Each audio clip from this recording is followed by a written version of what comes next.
sengih-sengih macam kerang busuk ni. Apa? Gelap pula. Gelap mau ini. Kamu kenapa ni?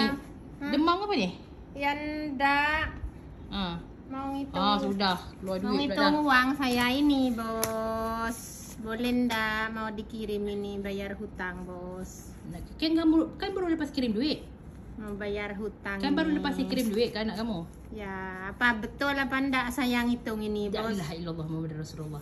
Saya tanya, saya kan lepas hantar duit ke anak kamu. Ni nak duit apa lagi? Iya, sudah mau ngirim.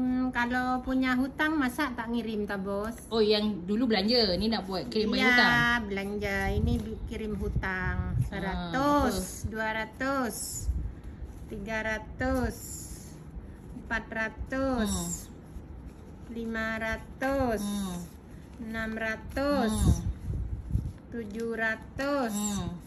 Tuh 2, 3, 4, 1, 2, 3, 4, Kamu macam saya dah macam terjas satu. 5,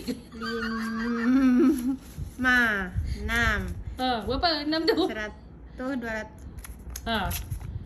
300, 400, 500, 600, 700, 800. Tu berapa? Tu. Ya pokoknya 800. Yelah, ini sudah berapa bilang. ni? Ini berapa ni tadi? 20 ringgitan. 2, 3, 4, 5, 5 berapa? 6, 10 ringgitan. Yelah, berapa?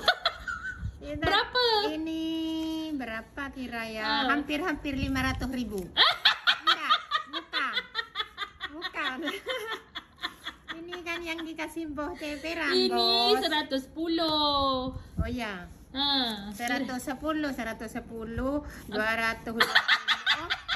Kalau ini 110 semua. Oh. Suka-suka hati kamu ni, Bi. Kamu ni. Aduh. Kalau- Ni nak kirim semua ke apa?